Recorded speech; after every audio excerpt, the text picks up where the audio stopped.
Pagó por una mujer como quien paga por un saco de harina o un mango de hacha nuevo, con $10 de plata que cayeron sobre la barra astillada con un sonoro final. Ella estaba de pie junto al tabernero, una figura pequeña e inmóvil, envuelta en algodón gastado, su rostro una máscara pálida e inexpresiva que lo ocultaba todo y nada. Le dijeron que se llamaba Mai. Ella no lo miró. Tenía la vista fija en una grieta del suelo, como si fuera un mapa de un mundo lejano a aquel purgatorio polvoriento y descolorido por el sol. El aire estaba impregnado del hedor a whisky y a juicio. Para los hombres que la observaban, era una curiosidad, una pieza de porcelana exótica que podían poseer. Para Jonah, era la solución. Un par de manos para trabajar la casa que había quedado en silencio cuando el corazón de su esposa se detuvo un año antes. Mientras la guiaba hacia la calle segadora, sus pasos eran tan ligeros que parecían no dejar huella en el polvo. Ella pensó que la llevaba a una habitación trasera, un destino que ella misma había estado buscando, y un pequeño susurro, casi inaudible, escapó de sus labios, una plegaria a un cielo indiferente. «Por favor, date prisa», oyó Jonah. Las palabras, dirigidas a nadie en particular, se le clavaron en la mente como una espina clavada. No dijo nada, simplemente señaló la carreta que esperaba. El trayecto hasta su parcela fue un largo silencio, interrumpido solo por el crujido de las ruedas y el grito solitario de un halcón que sobrevolaba la zona. La tierra era tan austera e implacable como su dueño, un vasto lienzo de tonos marrones apagados y hierba quebradiza, ensombrecido por montañas que arañaban el cielo como dientes afilados. Su casa no era un hogar, era una estructura, una caja de madera destinada a protegerse del viento, y tenía la misma sensación hueca y fantasmal que el hombre que ahora se encontraba frente a ella, un extraño que tenía en sus manos la escritura de su vida. Sus primeros días fueron un estudio de observación silenciosa. La cabaña era un monumento al dolor, cubierta por una fina capa de polvo que suavizaba cada contorno, como si el mundo mismo se hubiera cansado. Un solo plato y un tenedor reposaban sobre el fregadero seco. Una muñeca yacía boca abajo en un rincón, con el pelo de estambre enredado. El aire estaba cargado con el recuerdo de lo que aún conservaba la forma de una vida que se había extinguido abruptamente. Mai comenzó su trabajo no con estrépito, sino con una gracia silenciosa y deliberada. Se movía en la quietud como el agua, encontrando su propio nivel. Primero, los suelos, donde el rítmico raspado de la escoba era el único sonido. Luego, las ventanas, donde fregó la mugre hasta que la pálida luz de la tarde pudo finalmente derramarse sobre las tablas del suelo, iluminando las motas de polvo que danzaban en el aire como pequeños fantasmas inquietos. Jonah la observaba desde la puerta del granero. Sus manos, callosas y hábiles, de repente se sentían inútiles. Había esperado una sirvienta, una presencia que llenara los vacíos funcionales de su vida. No había previsto esta dulce recuperación. Observó sus manos, pequeñas pero firmes, mientras amasaba la masa sobre una tabla enharinada. Pronto, el aroma a pan recién horneado, un aroma tan profundamente ligado a su pasado que se sintió como un golpe físico, inundó la pequeña cabaña. Era el primer olor cálido y vivo que la casa había percibido en un año, un aroma de sencilla y profunda cotidianidad que resquebrajó la coraza que cubría su corazón. Comió el pan que ella le había dejado en la mesa sin decir palabra, pero su calor lo invadió, una sensación tan extraña que casi no la reconoció. Era un lenguaje que había olvidado, una comunicación sin palabras, una simple ofrenda que decía: «Aún hay vida aquí». La silenciosa transformación continuó, una marea lenta y constante contra las orillas de su tristeza. Una tarde, mientras desempolvaba la rústica repisa de la chimenea, los dedos de Mai rozaron un pequeño objeto deslustrado, escondido tras una pila de viejos almanaques. Era un relicario de plata, ovalado y liso, con la superficie empañada por el descuido. Lo abrió con cuidado. Dentro había 2 retratos en miniatura. Uno de Jonah, joven y sonriente, el otro de una mujer de ojos bondadosos y boca dulce. Su difunta esposa, el fantasma que rondaba cada rincón silencioso de la cabaña. Mai sintió una punzada de empatía, una afinidad con la mujer invisible cuyo lugar, de alguna manera, había usurpado. No escondió el relicario ni lo desechó. En cambio, tomó un paño suave y un poco de ceniza del hogar y se sentó junto al fuego, puliendo la plata con paciencia y método. Trabajó hasta que brilló con un suave resplandor lunar, reflejando la luz del fuego en la habitación. No lo hizo hasta que brilló con un suave resplandor lunar, reflejando la luz del fuego en la habitación. No lo volvió a colocar en la sombra. Lo puso en el centro de la repisa de la chimenea, erguido, un silencioso testimonio de un amor que una vez llenó ese espacio. Cuando Jonah entró del frío esa noche, sus ojos se posaron inmediatamente en él. Se detuvo en seco, conteniendo la respiración. Él no vio un acto de reemplazo, sino un acto de respeto. Aquella mujer extraña y silenciosa no intentaba borrar su pasado, sino cuidarlo, honrarlo. Caminó hacia la chimenea y tomó el relicario, cuya superficie pulida aún conservaba el calor del fuego. Por primera vez, la vio no como una compra, sino como una persona que comprendía la profunda e implícita gramática de la pérdida. No dijo nada, pero un sutil cambio se produjo en su interior. La primera grieta en un río helado. Su hija, Lily, era una niña menuda, una sombra fugaz que se movía al borde de su vida. Tenía 6 años, pero llevaba consigo el silencio de una anciana. Su risa y su luz habían quedado sepultadas con su madre. La había observado desde lejos, con sus grandes ojos oscuros llenos de una curiosidad solemne.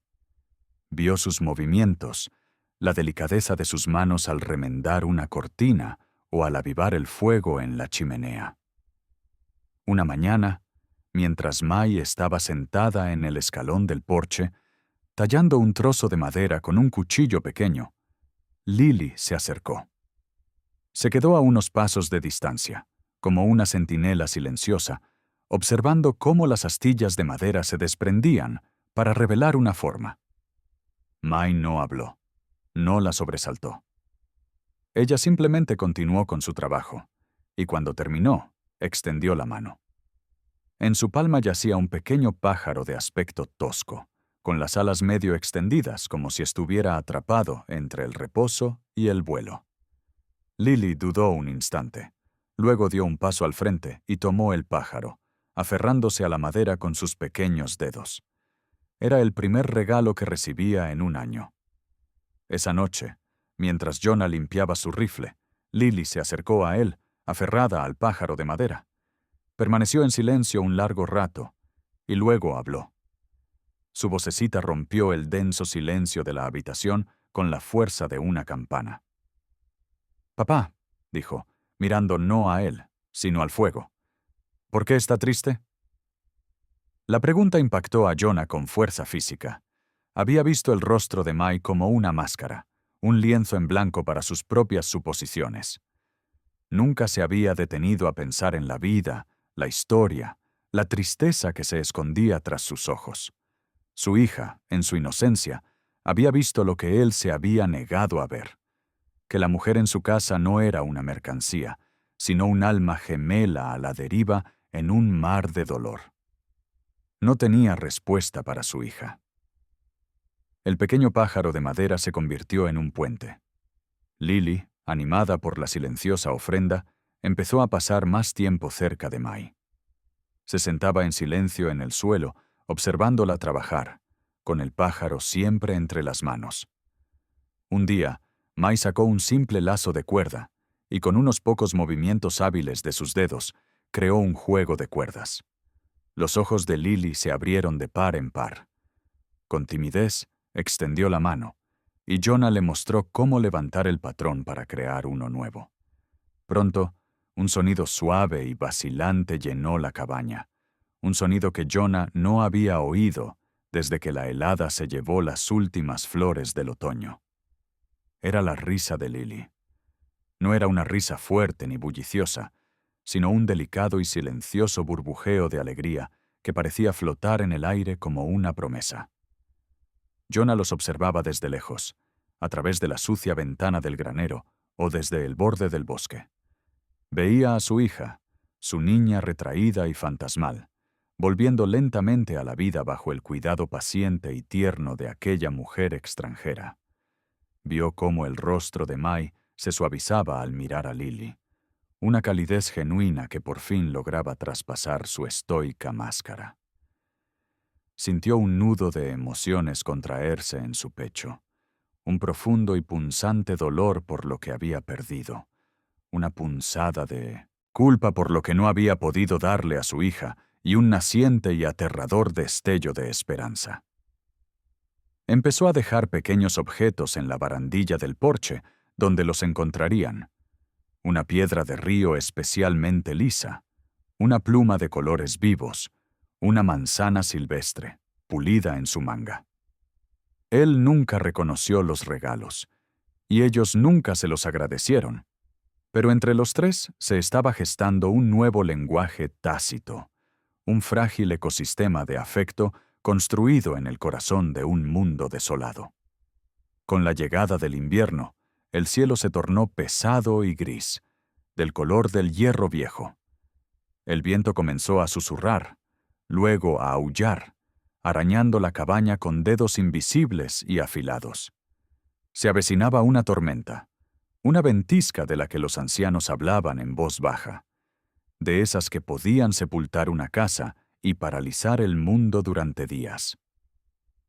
Jonah trabajaba sin descanso preparándose, resguardando el ganado, cortando leña suficiente para una semana, con movimientos sombríos y eficientes. Dentro, Mai estaba igual de ocupada, sellando las grietas de las paredes con barro y tela, asegurándose de que su pequeña fortaleza estuviera lo mejor preparada posible. El mundo exterior se empequeñeció. La vasta pradera desapareció tras una espesa cortina blanca y arremolinada. La cabaña, otrora símbolo de aislamiento, se convirtió en su universo entero, un pequeño y cálido reducto de vida frente al inmenso y gélido poder de la tormenta. Fue la segunda noche, mientras el viento aullaba como una banshee y la nieve se acumulaba contra la puerta, que Lily empezó a toser. Al principio, fue un sonido seco y débil, pero pronto se hizo más profundo, un estertor en su pequeño pecho que aterrorizó a Jonah. Al amanecer, ardía de fiebre, su piel estaba caliente al tacto y su respiración era entrecortada y superficial. La tormenta los había dejado atrapados. No había médico, ni pueblo, ni ayuda. Solo estaban ellos tres, atrapados por la furia de los elementos, enfrentando una amenaza mucho más íntima y aterradora que el frío. Jonah, un hombre capaz de enfrentarse a un depredador o a un crudo invierno, se encontraba completamente indefenso, terriblemente aterrado. Recorría la pequeña cabaña como un animal enjaulado, su estoicismo hecho añicos, reemplazado por un miedo primigenio y visceral. Podía domar un caballo salvaje y talar un árbol con un hacha, pero nada podía hacer contra el fuego que consumía a su hija desde dentro. Observó cómo Mai, con el rostro convertido en una máscara de calma y concentración, tomaba el control. Mojó paños en un recipiente con agua de deshielo y los colocó sobre la frente de Lily. Preparó un té extraño y de olor amargo con una bolsita de agua de deshielo y lo colocó sobre la frente de Lily. Preparó un té extraño y de olor amargo, con una bolsita de hierbas secas que llevaba atada a la cintura, dejando que el líquido caliente rozara los labios agrietados de la niña. No se dejó llevar por el pánico. Trabajó con una silenciosa competencia que, a la vez que lo reconfortaba, le recordaba su propia impotencia. Durante 2 días y 2 noches, velaron juntos, con el único sonido del aullido del viento y la respiración agitada de los lirios. En la oscuridad de la segunda noche, con el fuego casi extinto y las sombras danzando en las paredes, ella finalmente habló de su pasado. Su voz era un murmullo bajo, contándole sobre un pueblo junto a otro río, sobre una familia que la vendió para pagar una deuda, sobre un hermano menor al que cuidó durante una fiebre similar, solo para perderlo. Su historia no era una súplica de compasión, sino una simple constatación de los hechos, una forma de compartir una carga. En ese momento, rodeados por la tormenta, unidos por el temor hacia la niña, Jonah comprendió la terrible magnitud de su fortaleza. No era solo una superviviente, era una protectora, una sanadora. La miró de verdad, y vio la profunda fortaleza forjada en el crisol de sus propias pérdidas indescriptibles. Una profunda y poderosa ola de respeto, feroz y absoluta, lo inundó, limpiando el último vestigio de su frialdad transaccional. La tormenta amainó al 4.º día. El viento se convirtió en un susurro, y un sol débil y acuoso emergió, convirtiendo el paisaje nevado en una cegadora extensión blanca.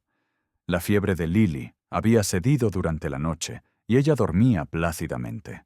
Su respiración finalmente regular y profunda. Una frágil y agotada paz se apoderó de la cabaña, pero la paz duró poco. Más tarde, esa misma tarde, aparecieron 2 figuras a la espalda, oscuras manchas contra la nieve. Se dirigían lentamente hacia la granja. Jonah reconoció a uno de ellos al instante. Era Harker, el tabernero que le había vendido mi caballo, un hombre cuya sonrisa jamás iluminaba sus fríos y calculadores ojos. Él y su acompañante detuvieron sus caballos cerca del porche. Su presencia, una fea profanación del santuario ganado con tanto esfuerzo. Harker desmontó. Su bota se hundió en la nieve profunda. «Oí que estabas atrapado por la nieve», gritó con voz de falsa cordialidad. «Solo revisaba mis inversiones». Jonah salió al porche y se colocó en la puerta. No dijo nada. «Verás, Jonah», continuó Harker, mirando de reojo hacia la cabaña. «He recibido una mejor oferta por la chica. Un tipo en Blackstone, dispuesto a pagar el doble. Nuestro trato era más bien un alquiler, ¿sabe? Vengo a buscarla, mi mujer, que estaba detrás de Jonah. Se estremeció como si la hubieran golpeado. Se le fue el color del rostro. El mundo, que apenas empezaba a parecerle seguro, era de nuevo un lugar de transacciones y terror. Vio el brillo familiar y depredador en los ojos de Harker, y la cruel realidad de su situación la golpeó con fuerza. Era una propiedad, para ser comprada y vendida al capricho de un hombre. Jonah no se movió. Era propiedad, algo que se podía comprar y vender al antojo de Muir Centerthum cualquiera. Jonah no se movió. Permaneció encuadrado en el umbral, un obstáculo silencioso e inamovible. Su rostro era de granito, sus ojos tan fríos y duros como el paisaje invernal que los rodeaba. Harker interpretó erróneamente su silencio como debilidad, la misma pasividad vacía que había visto en el salón semanas atrás. «Ahora no lo compliques», se burló Harker, dando un paso hacia el porche. «Simplemente que se vaya. Ya la aprovechaste, pero el hombre al que se dirigía no era el mismo que había pagado $10 de plata en un polvoriento salón. El vacío se había llenado. El dolor había sido reemplazado por un fuego protector y feroz. La tormenta no lo había quebrado. lo había forjado. Cuando Jonah por fin habló, su voz era baja y ronca, pero resonó en la nieve con una autoridad absoluta. «¡Fuera de mi propiedad!», exclamó Harker con una risa corta y desagradable. «No me iré sin lo que es mío», dijo, buscando la pistola que llevaba en la cadera. En ese instante, Jonah se movió. «Mío», dijo, buscando la pistola que llevaba en la cadera. En ese instante, Jonah se movió. No sacó el arma. No hacía falta. Simplemente dio un paso adelante, plantando los pies con firmeza en el porche, y todo su ser se convirtió en una declaración. Apoyó la mano en el marco de la puerta, sellando simbólicamente la entrada, protegiendo del mundo a las dos almas que quedaban tras él. «Ella no es tuya», dijo, con voz clara y precisa. «Está en casa». Las palabras resonaron en el aire gélido. «Está en casa». No era una declaración de propiedad, sino una afirmación de pertenencia. Era una decisión pública, una afirmación rotunda que nada tenía que ver con dinero ni contratos. Harker miró a los ojos de Jonah y no vio a un viudo afligido, sino a un esposo y padre que defendía a su familia. Vio una línea que no se podía cruzar. Tras un largo y tenso momento, Harker bajó lentamente la mano, con una mueca de desdén que se desvaneció. Escupió sobre la nieve, murmuró una maldición y volvió a su caballo. Sabía reconocer una causa perdida. Los dos jinetes desaparecieron en el horizonte, dejando solo sus huellas en la nieve prístina, una cicatriz efímera que pronto borraría el viento. El silencio que ahora reinaba en la casa era distinto. No era el silencio vacío y doloroso del duelo, ni el silencio tenso e incierto de los extraños. Era una paz profunda y serena, la que sigue a la batalla. Mai estaba de pie en la puerta, con las manos apretadas contra la boca, los ojos brillantes por las lágrimas que no había derramado. La habían comprado, vendido y amenazado, pero por primera vez en su vida, alguien la había defendido. Alguien la había declarado digna de protección. La había considerado parte de un hogar. Jonah se apartó de la puerta y la miró. Alguien la había declarado digna de protección. La había considerado parte de un hogar. Jonah se apartó de la puerta y la miró. Todos los muros que los separaban se habían derrumbado, arrasados por la tormenta y la amenaza. Vio el miedo, la incredulidad y la naciente esperanza en sus ojos. Caminó hacia ella y despacio, con delicadeza, extendió la mano y la tomó. Sus dedos callosos y ásperos se enroscaron entre los de ella.